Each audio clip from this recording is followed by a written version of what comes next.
အားလုံးပဲမင်္ဂလာပါအခုပြောပြပေးသွားမယ့်အကြောင်းအရာလေးကတော့ဟင်းချက်ပြိုင်နေတဲ့စပုံမှုဆရာတပည့်အကြောင်းကိုရိုက်ကူးထားတဲ့ဒရမာရုပ်ရှင်လေးပဲဖြစ်ပါတယ်ရုပ်ရှင်လေးတွေကဇက်ကောင်တယောက်ကပေါ်ဖြစ်ပါတယ်သူဟာဘောစီလူကုန်ထမ်းတွေကြားမှာနာမည်ကြီးသူတယောက်ပါပေါ်ရဲ့စားတော်ဆဲအဖွဲ့ကနာမည်ကြီးလွန်းတော့လူချမ်းသာတွေကကြီးကြီးပေးပြီးဖိတ်ခေါ်ရတယ်။ဝိုင်ကခောက်ဆွဲကြော်ဆိုင်ရဲ့စက္ကန့်သူလေးပါတနေ့မှာတုံးဆုပ်သူကစားတော်ဆဲအဖွဲ့ကိုစိတ်ဝင်စားရင်ရောင်းအောင်လာဖို့ပြောခဲ့တယ်စားတော်ဆဲအဖွဲ့ကြောင့်သိသွားကမှသွားဖို့ဆုံးဖြတ်လိုက်တော့ဝိုင်ကိုတုံးကလာကြိုတယ်စားတော်ဆဲအဖွဲ့တဲ့ကိုဝင်ခွင့်ရဖို့စပုံမှုကြောင်းစိတ်နဲ့ပြန်ရတဲ့ခွာအိုင်ကဝေလူကျော်တပွဲနဲ့အနိုင်ရရှိသွားတယ်။ဝိုင်ဆွားတော်ဆဲအဖွဲ့တဲ့ကိုဝင်ခွင့်ရတော့အိုက်တိုးပကိစ္စမီအဝစ်ဆုပ်လျှော်ရတယ်။အိုင်နဲ့တုံးရဲ့ယာဒူကစပုံမှုလက်ထောက်ဖြစ်ပါတယ်။သူတို့အဖွဲ့ကိုအကောင်ကြီးကြီးမိရှိရှိတယောက်ရဲ့မွေးနေ့မှာချက်ပြုတ်ဖို့ဖိတ်ကြားခြင်းခံရတယ်။ပေါ်ကရေသွေးမြင့်တဲ့ယာတွေကိုသုံးပြီးချက်တာပါ။ဝိုင်ကလူရှိမှမဲသားလွှာကြော်ရမှာမို့အစမ်းကြော်ခိုင်းကြည့်တာပုံစံမကြတာမို့အဆုခံနေရပါပြီ။နောက်နေ့မနေ့အထိမကြော်တတ်ရင်အဖွဲ့ကထွက်သွားခိုင်းတယ်။စိတ်ညစ်လို့အိမ်ပြန်ဖို့ကြံမီကမှစိတ်ဆုံးမြတ်ချက်ချလိုက်ပြီးချိန်ချိန်လေးကျင်တယ်။နောက်နေ့မနေ့စားတော်ဆဲအဖွဲ့သားတွေ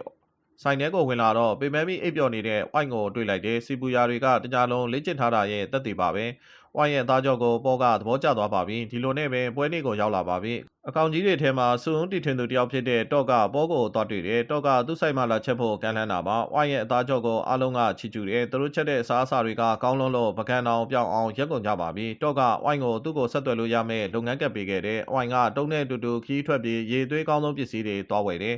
ပေါ်ကရေသွေးမြင့်တဲ့ပစ္စည်းတွေကရတာကောင်းဆုံးလို့သတ်မှတ်ထားတယ်။စားတော်ဆဲဖွဲ့ကနောက်ပွဲအတွက်ပြင်ဆင်နေချိန်အိုင်ကအလုတ်သွားတောင်းတော့တောက်တုံမရပဲဆက်လုပ်ခိုင်းလို့ဆရာတပည့်တွေစကားများတယ်။အမေသားကျော်တော်ကချီကျူးခံလိုက်ရတယ်ဆိုပေမဲ့ရေချင်းမပြည့်မီသေးကြောင်းတက်သေးပြဖို့အဖွဲ့သားတယောက်နဲ့ဓာလီစကေးကိုရှင်းခိုင်းတာအိုင်ရှုံးနေ။အင်ကိုပြန်သွားပြီးစားတော်ဆဲဖွဲ့ကတင်လာတယ်လို့ဟင်းချက်ပြပေမဲ့မိသားစုဝင်တွေစိတ်တဲ့အဖေရဲ့ခောက်ဆွဲကြော်ကသာကောင်းနေတယ်။ဆင်းရဲတဲ့သူတွေကဗိုက်ပြေဖို့စားကြပြီးလူချမ်းသာတွေကတော့ရတာခံဖို့စားကြတာပါ။စားတော်ဆဲအဖွဲ့ဝင်ကိုဖြိုးကဟင်းချက်နေရင်ဆက်လက်တော့လို့အမှန်ခံရတယ်ဈေးကြီးတဲ့မဲသားကိုမစားဘူးလို့ခိုးစားသူကိုလည်းလှုပ်ထုတ်တယ်တနေ့မှာဖိကြားထားတဲ့မိသားစုတွေရတာရှိဆုံးဟင်းလျာတွေကိုချက်ပြုတ်ပေးရတယ်တောက်မဲ့စွပ်ပြုတ်ထဲမှာခလိမလေးနဲ့မတည့်တဲ့ပစွန်ပါနေတာမို့ပေါကဟင်းရဲ့နောက်တစ်မျိုးကိုအမြန်ပြင်းနေပေါ်ရဲ့မူရာတွေကထူးဆန်းနေတယ်လို့အိုင်ကထင်နေတယ်ချက်ပြုတ်သွားပြီးတဲ့နောက်ပိုင်းကိုလင်းကိုပြဿနာချတယ်ပေါ်ကိုပြဿနာတက်စေခြင်းလို့ပစွန်ထည့်လိုက်တဲ့သူကကိုလင်းပါပဲပေါ်ကိုမကျေနပ်တာတွေပောက်ကွဲပြီးဓာတ်နဲ့ထိုးကထွက်ပြေးတယ်ဆေးရုံတက်နေရတဲ့အတွက်ပေါ်ပစက်ထဲမှာဆေးရုံစားစာတွေကရတာမရှိလို့အိုင်ကခောက်ဆွဲကြော်ပေးတယ်ပေါ်ကသူစပုံမှုဖြစ်လာရတဲ့အကြောင်းရင်းကိုပြောပြတယ်သူကလေးဘွားကသူ့အမေကအင်ကူဖြစ်ခဲ့တယ်တထေးတွေစားနေတဲ့ငါးအုပ်ကိုမြင်ပြီးစားကျင်လို့ခိုးစားခဲ့တယ်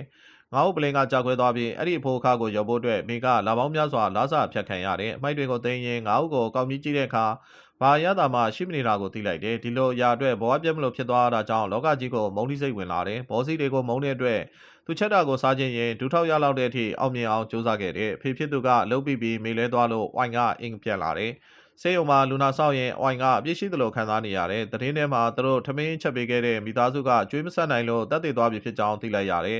အကျွေးဆက်ဖို့စားတော်ဆဲအဖွဲ့ကိုငှားတဲ့ပတ်စံကိုအသုံးပြုလို့ရပေမဲ့အပိုအလုပ်တွေကိုလုပ်သွားခဲ့တယ်လူချမ်းသာတွေသာမကလူစင်းရဲတွေပါပေါ်ရဲ့လက်ရာကိုစားဖို့အငမ်းမရတောက်တနေမှန်းသိလိုက်ရတယ်။တနေ့မှာတော့စားတော်ဆဲအဖွဲ့ကတော်ရင်းတနေရာကိုသွားရပါတယ်။လူချမ်းသာတွေမဲလိုက်ပြီးရလာတဲ့အောက်ချင်းငက်ကိုချက်ပြုတ်ပေးရတာပါ။ဘေးမဲ့တတဝါကိုမလုံးတင်ကြောင်ပြောတာများလို့အိုင်နဲ့တုံးကလှုပ်ထွက်ပြတယ်။အဖေဖြစ်သူရဲ့ဆေးရုံစရိတ်တွေပေးဖို့လှုပ်ထက်ရှာရင်တော့ကိုတတိယသွားတယ်။တော့ရဲ့ဆိုင်မှာသူနဲ့ရိုးရအဖွဲ့ဟာအိုင်ထင်တဲ့အဓိကဟင်းလျာကြောင့်နာမည်ကြီးသွားတယ်။တနေ့မှာတော့ရိုးရအဖွဲ့ကထိုင်းနိုင်ငံရဲ့နာမည်ကြီးဆယ်လီဖိတ်ကြားလို့